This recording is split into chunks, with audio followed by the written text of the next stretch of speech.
Assalamu alaikum, this is Maria Abid from the platform of 101 Incredible Women CEOs of Pakistan. आज हमारे साथ जो एक अमेजिंग पर्सनालिटी हैं वो एक बहुत ही डिफ़िकल्ट प्रोफेशन से ताल्लुक़ रखती हैं और इसमें ख़वातीन जो हैं वो बहुत कम हैं और इन्होंने इस चीज़ का बेड़ा उठाया है कि ये ना कि इस प्रोफेशन में जिसमें वो हैं और वो प्रोफेशन है मार्केटिंग, उसको बहुत से लोगों को सिखाएंगी, उनका बिज़नेस बढ़ाएंगी और उनको मार्केटिंग के नए नए टैक्टिक्स जो है वो सिखाएंगी जिससे उनका बिज़नेस और फ्लरिश हो सके। ये एक बहुत ही डिफ़िकल्ट काम है क्योंकि लोग इसको समझने से कासिर हैं और वो इन चीज़ों को समझना चाहते ही नहीं हैं क्योंकि जो अपना बिज़नेस चला रहा है उसको लगता है कि जो वो कर रहा है वो बेस्ट है।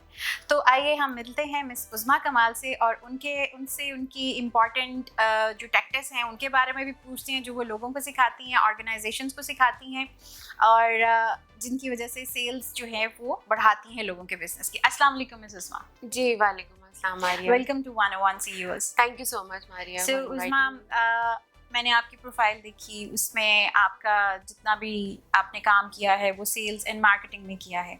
सो मैं पहले तो उसको देख के बहुत सरप्राइज़ हो रही थी क्योंकि वुमेन जो हैं वो सेल्स में बहुत कम हैं, वो नहीं आती क्योंकि ये वो वाला प्रोफेशन है जिसमें we have mostly interact with the male. So उसमें बहुत से चैलेंजेस आपको आते होंगे। सो कुछ अपने जर्नी का बताइए कि क्या आपने हमेशा से सोचा था you will work in sales department? Maria हमेशा से तो नहीं, मैंने सोचा था एक्चुअली।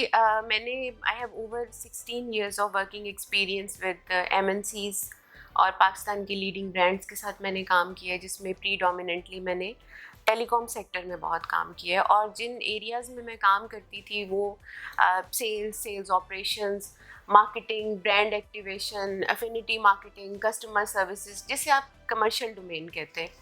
तो मैंने इन डोमेन्स में काम किया, प्लस मैंने बहुत ही जिसे कहते हैं कि एक्सपीरियंस्ड और क्वालिफाइड प्रोफेशनल्स के साथ काम किया जो मेरे बॉसेस थे, जो मेरे पीयर्स थे। और चूँकि आपको पता है कि ये सेल्स एंड मार्केटिंग का function is very important and they are highly integrated, inter related.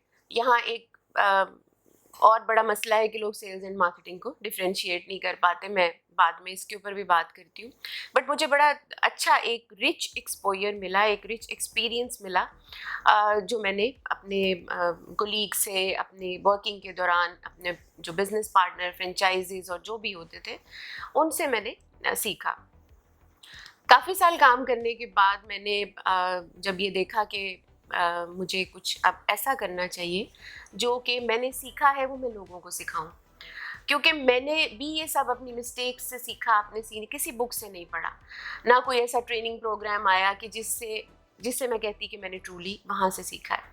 तो मुझे लगा कि अब जो चीज़ें मैं लर्न कर चुकी हूँ वह मैं आने वाले लोगों को सिखाऊं या जो ऑलरेडी प्रोफेशनल्स काम करें, क्योंकि मुझे ये लगता था कि मुझे बड़ी अच्छी अंडरस्टैंडिंग हो गई है अबाउट दोज चैलेंजेस जो सेल्स के लोग, मार्केटिंग के लोग फेस करते हैं। इसके अलावा जो स्टेक होल्डर्स हैं अदर, जैसे रिटेलर्स हैं, फ्रेंचाइजीज, उनके क्या इश्यूज़ होते हैं, क्या प्रॉब्लम्स आती हैं जहाँ के बिजनेसेस स्टक हो जाते हैं। तो मैंने ये लगा मुझे कि मुझे इस साइड में आना चाहिए। जहाँ तक रहेगी बात कि ये मुश्किल है या आसान है, बेसिकली मुश्किल भी है, बिल्कुल चैलेंजेस आते हैं। तब भी आते थे जब हम खुद से ये काम कर रहे थे, अब भी आते हैं जब हम लोगों से ये काम कराने की कोशिश करें। बट मुझे चूँकि एक शौक़ था मेरे अंदर लर्निंग एंड डेवलपमेंट के हवाले से, मैं अपनी टीम्स को भी सिखाती थी, अपने जूनियर्स को भी, कई दफ़ा स्टूडेंट्स आ जाते थे तो उनको सिखाने की कोशिश करती थी। तो फिर मैंने एज अ प्रोफेशन इसको मैं सेल्स ट्रेनर बन गई और मैंने मार्केटिंग की कंसल्टेंसीज शुरू कर दी। अब इसमें एक चीज़ ये भी है कि लोग कुछ लोग हैं जो खाली सेल्स को देख रहे हैं, कुछ लोग हैं जो खाली मार्केटिंग को देख रहे हैं, बट मेरे पॉइंट ऑफ व्यू में सेल्स एंड मार्केटिंग एक प्रोफेशनल ये नहीं कह सकता कि जी मैं सेल्स प्रोफेशनल हूँ बट मुझे मार्केटिंग का नहीं पता, क्योंकि ये बिल्कुल they are like skirt and blouse, आप इनको कभी सेपरेट नहीं कर सकते।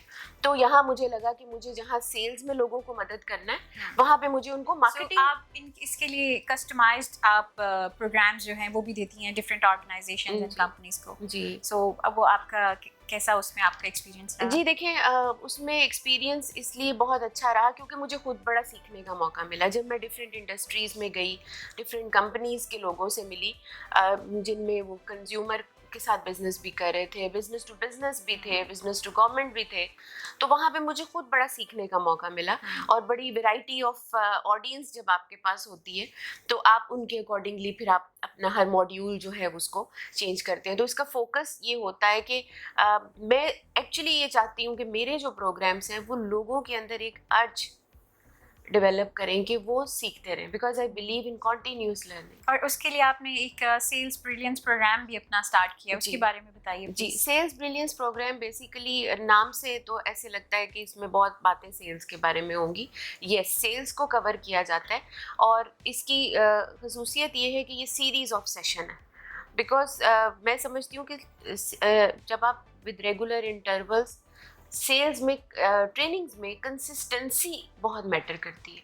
यहाँ नॉर्मली कॉन्सेप्ट ये है कि ट्रेनिंग को एक ओकेजनल चीज समझा जाता है, एक दफा करवा ली, फिर 6 माह छोड़ दिया, फिर अगले साल ख्याल आया, समझते हमें सब आ गया, हमें सब आ गया। या वो समझते हैं कि एक दिन के ट्रेनिंग प्रोग्राम से लोग ट्रांसफॉर्म हो जाएंगे।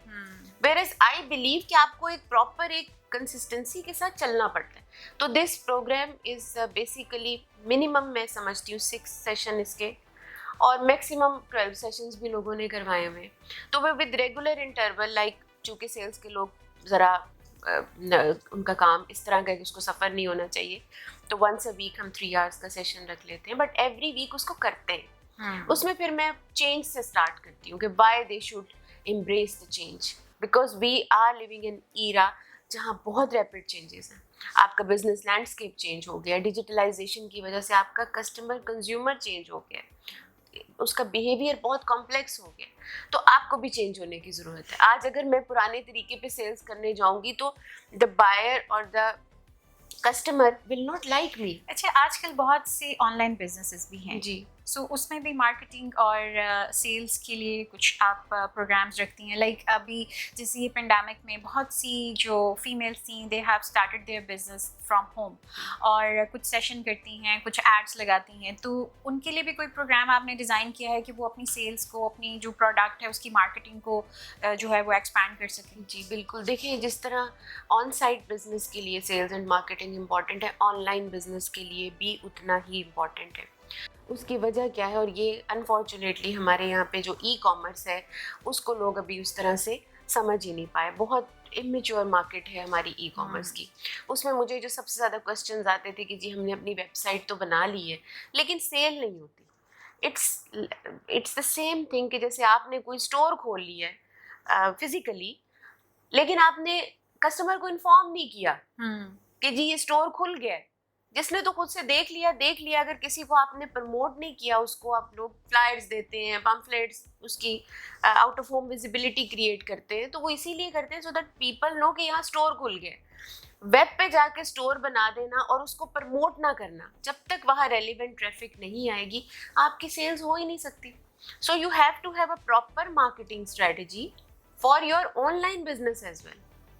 उसमें आपकी सेल्स स्ट्रेटजीज भी होनी चाहिए। सेल्स टेक्निक्स क्या होंगी, प्रमोशंस कौन सी करेंगे आप, फेसबुक को किस तरह यूज़ करेंगे, अपने डिजिटल अदर प्लेटफॉर्म्स को कैसे यूज़ करेंगे, और अबव ऑल अगर आपकी वेबसाइट और उसकी एसईओ ही नहीं हुई यानी that is not searchable. If I am a customer, I am looking for books और फॉर अ बैग, और तो सर्च रिजल्ट्स में आप आ ही नहीं रहे, तो आपकी ऑनलाइन प्रेजेंस से मुझे क्या, ना आपको फायदा है ना मुझे। सो जो आपका ये जो प्रोग्राम है सेल्स ब्रिलियंस प्रोग्राम, उसमें इन लोगों को भी जिनके ये बिजनेस है उनको भी टारगेट किया जाता है कि वो भी सीखें आपके पास? बिल्कुल जी, उनको भी किया जाता है। उनको मैं ई कॉमर्स पहले बताती हूँ कि व्हाट इज ई कॉमर्स, क्योंकि बहुत से लोगों को लगता है कि एक वेबसाइट होना is e commerce, whereas it has many features and functionalities जो उसके अंदर इनकॉर्पोरेटेड होनी चाहिए, स्केलेबल होना चाहिए। आपने right model for e commerce select किया है कि नहीं, because there are so many types and models जो ई कॉमर्स के अंदर आप यूज़ करते हैं to make it successful and profitable. तो वहाँ लोगों को वो भी नहीं पता। फिर आपने पीछे टेक्नोलॉजी कौन सी यूज़ करनी है। Although I am not a tech person, but of course I know कि आपका प्लेटफॉर्म या आपका जो कंटेंट मैनेजमेंट सिस्टम आपने लगाया है, वर्डप्रेस है आपका, या आपने किसके ऊपर जाके काम किया होगा, उसमें कौन से प्लगइन्स होने चाहिए। तो वो टेक्निकल और प्लस सेलिंग प्लस मार्केटिंग, वो कंप्लीट पैकेज है जो मैं ऑफर। राइट। आपने SMEDA इसमें भी काम किया है, उसमें आपका how was your experience there? बहुत अच्छा एक्सपीरियंस है। SMEDA is small and medium enterprise development authority और मैं उसकी नेशनल बिजनेस डेवलपमेंट प्रोग्राम की प्री क्वालिफाइड ट्रेनर और कंसल्टेंट हूँ। वहाँ पे भी मेरा area sales, marketing, e commerce और ब्रांड मैनेजमेंट है। तो बेसिकली मुझे मौका मिला एसएमई सेक्टर के साथ, या एमएसएमईज जिन्हें बोलते हैं, micro small and medium size enterprises. अच्छा, वो एक बिल्कुल ही दुनिया नहीं है।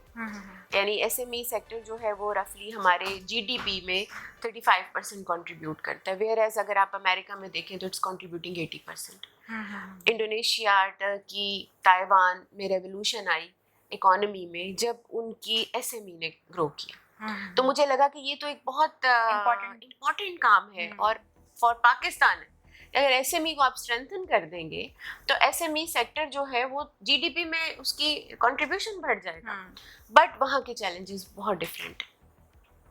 वहाँ पे आपकी जो स्मॉल एंड मीडियम एंटरप्राइज, तो टिपिकल उनका माइंडसेट, वी नो एवरीथिंग। मैंने स्क्रैच से स्टार्ट किया, मेरे अब्बा की एक दुकान थी, आज मेरी इतनी मिलें खड़ी हो गई हैं, मुझे सब आता है। वो एक स्टबन सा बिहेवियर उनका, और एक ऐसा बिहेवियर जिसको वो चेंज करने के लिए तैयार। जबकि अगर वो चेंज करें तो हमारी इकोनॉमी में काफी डिफरेंस आ सकता है। जी, मैं तो कहती हूँ कि ये स्मॉल एंड मीडियम रह ही इसलिए गए क्योंकि ये यहाँ से ग्रो नहीं कर, यहाँ से भी स्मॉल एंड मीडियम, यहाँ से स्मॉल एंड मीडियम। और वो यही है कि पढ़े क्यों जी, क्या जरूरत है, सेल और मार्केटिंग एक ही बंदा कर लेगा, रजिस्टर पे काम करते रहें, अब रजिस्टर पे काम करते हैं। हम क्यों वो लगाएं सॉफ्टवेयर, हम क्यों सीआरएम यूज करें। तो वो पैसा खर्चने के लिए तैयार नहीं। एक मसला ये भी है कि शायद उनके पास पैसा ही इतना नहीं है। और दूसरा कि मेरा फोकस ये था कि आप देखें, आपने फंड्स अरेंज कर लिए, मेरी स्टेट बैंक से भी बात हुई, मैंने उनको भी ये कहा कि आप इतनी फाइनेंसिंग कर रहे हैं, क्या आप देखते हैं आप जिसे फाइनेंस दे रहे हैं वो कैपेबल भी है बिजनेस करने की कि नहीं। बिकॉज पैसा, it is very important, this is very important. मैं 1 साल उनके पीछे लगी रही, उनके सीनियर ऑफिशियल से भी मेरी बात हुई कि आप जिस वक्त लोन देते हैं आप ये देखें कि इस बंदे में एंटरप्रेन्योरल प्रोफाइल क्या है, उसकी अपनी प्रोफाइल क्या, उसमें एंटरप्रेन्योरल स्किल्स हैं, उसमें मैनेजरियल स्किल्स हैं, उसको सेलिंग स्किल्स आती हैं, मार्केटिंग स्किल्स आती हैं।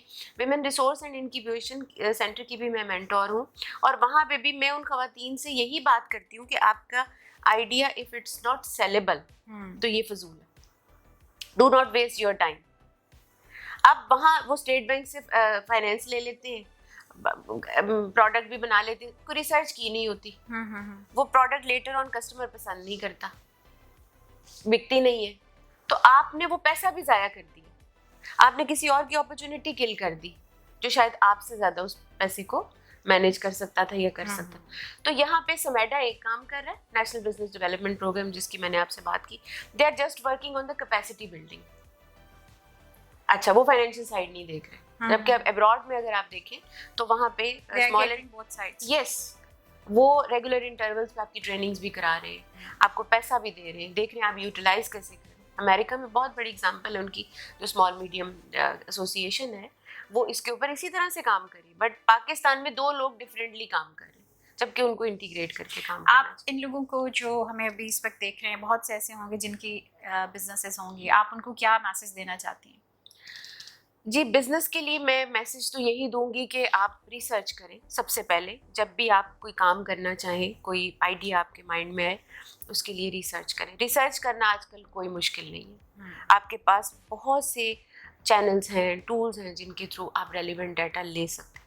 Even if you have to pay for that, pay, और आप वो डाटा लें, उस पर रिसर्च करें कि आप जिस प्रोडक्ट पे काम करने जा रहे हैं, आपसे पहले कितने लोग हैं जो कर रहे हैं, मार्केट साइज़ क्या है। मेरे पास लोग आते हैं काम ख़राब करके, जब सब कुछ कर लिया उसके बाद आए और कहा जी अब ये चल नहीं रहा। सो अगर वो एक्सरसाइज आप पहले किसी कंसल्टेंट को ऑन बोर्ड कर लें। एक ये बड़ा अलमी है कि लोग आज तक यहाँ कंसल्टेंट के रोल को अंडरस्टैंड नहीं कर सके। वो करोड़ों की मशीनरी मंगवा लेंगे, लाखों अरबों का सेटअप कर लेंगे, लेकिन कंसल्टेंट को चंद हज़ार देने के लिए उनको लगता है कि एक फालतू पैसे हैं, जबकि वो एक रिच एक्सपीरियंस के साथ आ रहा है। तो यहाँ ये बड़ी ज़रूरत है कि आपकी रिसर्च प्रॉपर हो, आप गैप्स आइडेंटिफाई करें। आपका प्रोडक्ट या सर्विस अनलेस और अनटिल किसी मसले का हल नहीं, किसी प्रॉब्लम का सलूशन नहीं है, वो कभी नहीं चल सकता। आपने अवार्ड भी विन किया है?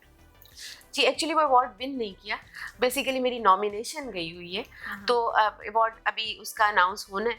चलें इंशाल्लाह, होपफुली, क्योंकि आप जो हैं पाकिस्तान में सिर्फ एक ही हैं ख्वातीन में जो कि इस काम को लेकर चल रही हैं, मार्केटिंग एंड सेल्स को। So I hope you will get that award too. जी इंशाल्लाह जी, जैसे अल्लाह को मंजूर।